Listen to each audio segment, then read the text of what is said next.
নমস্কার, জয় হিন্দ, জয় ভারত বন্ধুরা। Welcome back to real political array. Let's start the video. এই ভিডিওতে আমরা ডিসকাস করব কিভাবে স্ট্র্যাটেজিক রিসোর্সেস জিওপলিটিক্সকে শেপ করে, মিডল ইস্টের অয়েল থেকে চায়নার রেয়ার আর্থস এবং ল্যাটিন আমেরিকার লিথিয়াম পর্যন্ত। আমরা দেখব যে কিভাবে কিছু হ্যান্ডফুল ম্যাটেরিয়ালসের উপর কন্ট্রোল থাকলে এক দেশকে পাওয়ারফুল, ভার্নারেবল বা কনফ্লিক্টের টার্গেট করতে পারে। ভিডিওর শেষে আমরা জানতে পারবো যে কেন ডিপ্লোম্যাটস, জেনারেলস এবং সিইওস সবাই এত ইম্পর্টেন্স দেয় অয়েল, রেয়ার আর্থস, ওয়াটার এবং ক্রিটিক্যাল মিনারেলসের মতন রিসোর্সকে, এবং কিভাবে এই রিসোর্স কোয়াইটলি জিওপলিটিক্যাল পাওয়ার ম্যাপকে নতুন করে শেপ করছে। স্ট্র্যাটেজিক রিসোর্সেস আসলে কি? স্ট্র্যাটেজিক রিসোর্সেস হলো উপাদান যা এক দেশের ইকোনমিক স্টেবিলিটি, ন্যাশনাল সিকিউরিটি এবং টেকনোলজিক্যাল ডেভেলপমেন্টের জন্য অত্যন্ত প্রয়োজন। এগুলো শুধু ভ্যালুয়েবল মেটেরিয়ালস নয়, এগুলো সিস্টেমেটিক্যালি ক্রিটিক্যাল। এগুলো ছাড়া মডার্ন ইকোনমি এবং মিলিটারি ঠিক মতো কাজ করতে পারবে না।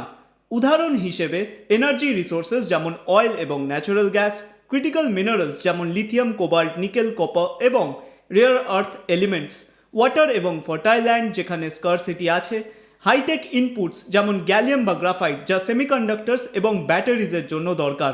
স্ট্র্যাটেজিক ভ্যালু তিনটে জিনিস থেকে আসে: রিসোর্সটা কতটা এসেনশিয়াল, তার সাপ্লাই কতটা কনসেন্ট্রেটেড, আর কত ইজিলি ডিসরাপ্ট করা যেতে পারে। একটা রিসোর্স যদি ভাইটাল হয় কিন্তু শুধু কিছু দেশের কন্ট্রোল থাকে, তাহলে সেটাকে শক্তিশালী জিওপলিটিক্যাল টুল হিসেবে ইউজ করা যেতে পারে। কেন স্ট্র্যাটেজিক রিসোর্সেস জিওপলিটিক্সকে শেপ করে? যদি আমরা স্ট্র্যাটেজিক রিসোর্সের জিওপলিটিক্যাল ভ্যালু দেখি, সেখানে কিভাবে distribution, access, power dynamics, security আর ইন্টারন্যাশনাল রিলেশনসকে ইনফ্লুয়েন্স করে অ্যান্ড অ্যাডভান্টেজ দেয়। জিওগ্রাফি খুব ইম্পর্টেন্ট। কিছু দেশ ন্যাচারালি গিফটেড আছে with oil, minerals and water রিসোর্সের সাথে, আর এটা তাদেরকে ল্যাভারেজ দেয় গ্লোবাল জিওপলিটিক্সে in trade and economics. Strategic রিসোর্সের কন্ট্রোল ইনফ্লুয়েন্স করে আর্থিক শক্তি, এনার্জি আর ম্যাটেরিয়াল ইন্ডাস্ট্রি, ট্রান্সপোর্ট আর টেকনোলজিকে চালায়। মিলিটারি ক্ষমতা আধুনিক অস্ত্র, fighter jets, missiles and specific metals আর ইলেকট্রনিক্সের উপর নির্ভর করে।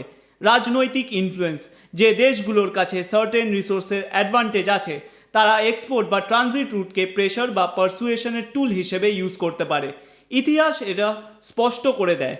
অনেক পুরানো যুদ্ধ আর অ্যালায়েন্স ড্রিভেন ছিল ট্রেড রুট, অয়েল ফিল্ড বা মিনারেল ডিপোজিটের অ্যাক্সেস নিয়ে, যেখানে অফিসিয়াল কারণ শুনলে আইডিওলজিক্যাল বা মোরাল মনে হতে পারে।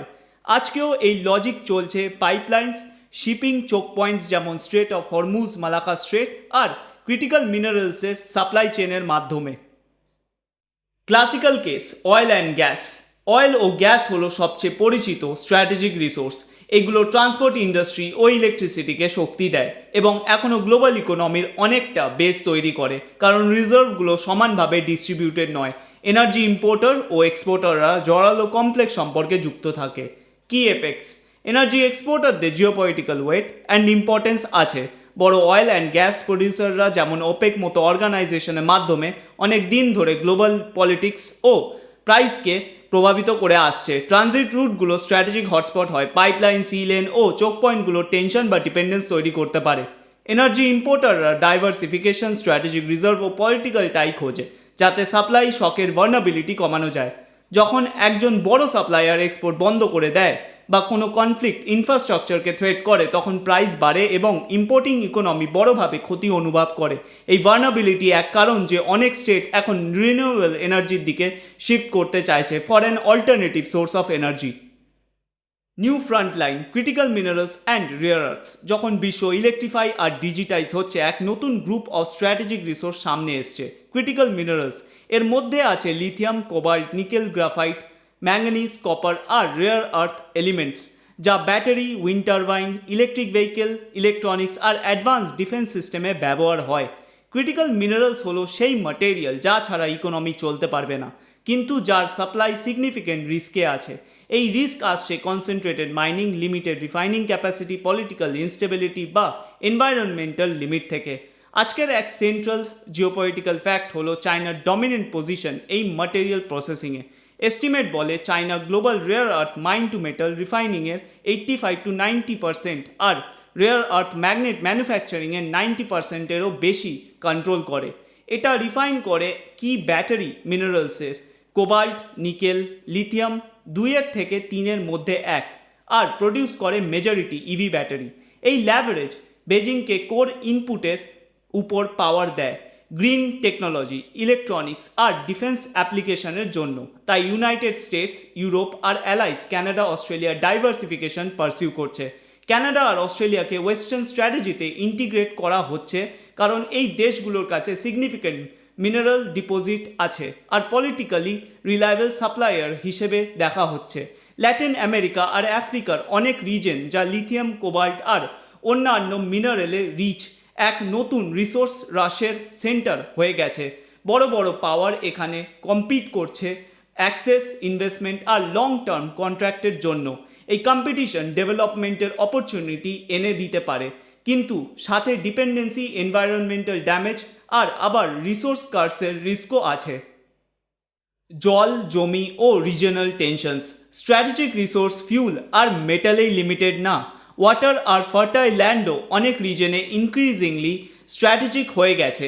ট্রান্সবাউন্ডারি রিভার, শেয়ার্ড অ্যাকুইফার্স আর শ্রিঙ্কিং ওয়াটার সাপ্লাই টেনশন বাড়াতে পারে ওই দেশগুলোর মধ্যে যাদের একই সোর্সের উপর ডিপেন্ড করে স্ট্র্যাটেজিক নিডস।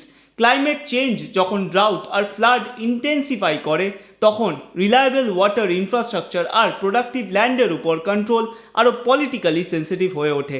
ইন্ডো প্যাসিফিকের মতো রিজনে রিসোর্স জিওপলিটিক্স এখন শুধু এনার্জি আর মিনারেল না, সাথে আছে ফিশারিজ, ম্যারিটাইম জোন আর আন্ডার সি রিসোর্সের অ্যাক্সেস। স্টেটগুলো লিগ্যাল ক্লেম, নেভাল প্রেজেন্স আর ইনফ্রাস্ট্রাকচার প্রজেক্ট ইউজ করে নিজেদের ইন্টারেস্ট সিকিওর করতে চাইছে এই এরিয়াগুলোতে। স্ট্র্যাটেজিস, কীভাবে কান্ট্রিজরা রেসপন্ড করে এই কমপ্লেক্স সিচুয়েশনকে। স্ট্র্যাটেজিক রিসোর্স এত স্ট্র্যাটেজিক্যালি ইম্পর্টেন্ট যে প্রত্যেকটা দেশের গভর্নমেন্ট স্পেসিফিক স্ট্র্যাটেজি ডেভেলপ করেছে ফর রিস্ক ম্যানেজমেন্ট আর অ্যাডভান্টেজ গেইন করার জন্য। কিছু কমন অ্যাপ্রোচ অ্যান্ড স্ট্র্যাটেজির এক্সাম্পল হলো ডাইভার্সিফিকেশন, ইম্পোর্টকে মাল্টিপল সাপ্লায়ার আর রুটে স্প্রেড করা যাতে এক দেশের উপর ওভার ডিপেন্ডেন্স না হয়। ভার্টিক্যাল ইন্টিগ্রেশন, মাইনিং, রিফাইনিং আর ম্যানুফ্যাকচারিং স্টেজে ইনভেস্ট করে পুরো সাপ্লাই চেনকে সিকিওর করা। স্ট্র্যাটেজিক রিসোর্স, অয়েল বা ক্রিটিক্যাল মিনারেলের মতো কি রিসোর্সকে স্টকপাইল করা শকের এগেনস্টে বাফার হিসেবে। অ্যালায়েন্সেস আর trade agreement, politically aligned resource rich স্টেটের সাথে পার্টনার করা স্টেবল অ্যাক্সেসের জন্য। অ্যানালিস্টরা ডিফারেন্সিয়েট করে স্টেট ড্রিভেন স্ট্র্যাটেজি যখন গভর্নমেন্ট অ্যাক্টিভলি গাইড করে resource investment, market driven strategy যখন ফার্ম লিড করে আর স্টেট রিয়্যাক্ট করে, আর হাইব্রিড অ্যাপ্রোচ, দুটো কম্বাইন করে ব্যালেন্সড অ্যাপ্রোচ ফলো করা হয়। ক্রিটিক্যাল মিনারেলসের ক্ষেত্রে অনেক মেজর পাওয়ার এখনও আরও স্টেট ইনভলভমেন্টের দিকে যাচ্ছে। এটা রিফ্লেক্ট করে যে স্টেকস কতটা হাই হয়ে গেছে। বিভিন্ন risk, conflicts, corruption and the resource curse. Strategic রিসোর্সের পলিটিক্স শুধু অপরচুনিটি নিয়ে নয়, এটা রিস্কের অপরচুনিটিও বাড়ায়। রিসোর্স ডিপেন্ডেন্স হতে পারে, যেমন ইম্পোর্টারকে ভার্নারেবল বানাতে পারে যখন সাপ্লায়ার কাট অফের থ্রেট দেয় বা পলিটিক্যাল কনসেশন চায়। এক্সপোর্টারকে এনকারেজ করতে পারে রিসোর্সকে ওয়েপেন হিসেবে ইউজ করতে, এমবার্গো, এক্সপোর্ট রেস্ট্রিকশন বা প্রাইস ম্যানিপুলেশনের মাধ্যমে। রিসোর্স রিচ স্টেটের মধ্যে ইন্টারনাল প্রবলেম ফিউল করতে পারে, যাকে রিসোর্স কার্স বলা হয়, যখন এক্সট্রাকশনের ওয়েলথ ব্রড ডেভেলপমেন্টে ট্রান্সফর্ম করে না আর কারাপশন বা ইনস্টেবিলিটির সাথে লিঙ্ক থাকে। ক্রিটিক্যাল মিনারেল নতুন কনটেক্সটে এই প্যাটার্ন রিপ্রোডিউস করে। যদি গভর্নেন্স উইক হয়, নতুন মিনারেল বুম ইনইকুয়ালিটি আর এনভায়রনমেন্টাল হার্ম করতে পারে, ইভেন যখন দেশ গ্লোবাল স্ট্র্যাটেজিক সাপ্লাই চেনে ইন্টিগ্রেট হচ্ছে। একসাথে রিসোর্স অ্যাক্সেসকে ওভার মিলিটারাইজ করা বা সব কিছু জিরো সাম কম্পিটিশন হিসেবে ফ্রেম করা মেজর পাওয়ারের মধ্যে কনফ্রন্টেশনের রিস্ক বাড়াতে পারে। তাই সিকিউরিটি, কনসার্ন আর কোঅপারেশন ব্যালেন্স করা হলো কন্টেম্পোরারি রিসোর্স জিওপলিটিক্সের এক সেন্ট্রাল চ্যালেঞ্জ। নতুন ট্রেন্ডস অ্যান্ড দ্য ফিউচার, কিছু ট্রেন্ড যা শেপ করবে স্ট্র্যাটেজিক রিসোর্স জিওপলিটিক্সকে আর কিভাবে এফেক্ট করবে, যেমন এনার্জি ট্রানজিশন ফসিল ফুয়েল থেকে লো কার্বন টেকনোলজির দিকে অ্যাটেনশন শিফট করছে, যা ক্রিটিক্যাল মিনারেলের উপর হেভি ডিপেন্ড করে। এটা রিসোর্স জিওপলিটিক্সকে এলিমিনেট করে না, শুধু তার ফোকাস চেঞ্জ করে। Major power supply chain recognise করেছে যাতে এটা আরও রেজিলিয়েন্ট হয় আর সিঙ্গেল পয়েন্ট অফ ফেলিয়ারের উপর ডিপেন্ড কম করে। স্পেশালি যখন রাইভেল ডমিনেন্ট পজিশনে থাকে। ইন্ডো প্যাসিফিক, আফ্রিকার কিছু পার্ট আর ল্যাটিন আমেরিকা আরও জিওপলিটিক্যাল সিগনিফিকেন্স পাবে, কারণ এই দেশগুলোর কাছে কি অ্যান্ড ইম্পর্টেন্ট রিসোর্স আছে বোথ ট্রেডিশনাল আর গ্রিন ইকোনমির জন্য। শেষ পর্যন্ত সাস্টেনেবিলিটি, এনভায়রনমেন্টাল স্ট্যান্ডার্ড আর লোকাল রাইটের ডিবেট ইনক্রিজিংলি স্ট্র্যাটেজিক ক্যালকুলেশনের সাথে ইন্টারসেক্ট হতে পারে। সোসাইটি শুধু কে রিসোর্স কন্ট্রোল করে এটা জিজ্ঞেস করবে না, সাথে সাথে জিজ্ঞেস করবে কিভাবে এটা এক্সট্র্যাক্ট করা হচ্ছে আর কি কস্টে। কনক্লুশন, সব শেষে আমি এটাই বলবো যে স্ট্র্যাটেজিক রিসোর্স জিওগ্রাফি, টেকনোলজি আর পাওয়ারের ইন্টারসেকশনের উপর নির্ভর আছে। এর উপর কন্ট্রোল ডিফাইন করে যে কোন দেশ স্ট্রং বা ভালনারেবল, কোন অ্যালায়েন্স ফর্ম হবে আর কোথায় টেনশন ফ্লেয়ার আপ হতে পারে। অয়েল আর গ্যাস থেকে রেয়ার আর্থ, লিথিয়াম আর ওয়াটার পর্যন্ত এই রিসোর্স সিকিওর করার স্ট্রাগল 21st সেঞ্চুরির ইন্টারন্যাশনাল পলিটিক্সের এক ডিফাইনিং ফিচার হিসেবে থাকবে। এই স্ট্রাগল বুঝতে পারলেই আজকের হেডলাইন আর আগামীকালের ওয়ার্ল্ডকে সেন্স করা পসিবল হবে। আজকের জন্য ভিডিও এখানেই শেষ। আশা করছি সবার ভিডিওটা ভালো লাগবে। And please keep supporting me, cause আপনারা সাপোর্ট করলেই আমি আরও মোটিভেট হতে থাকবো। So like the video, share the video, let's end the video here today. Thank you.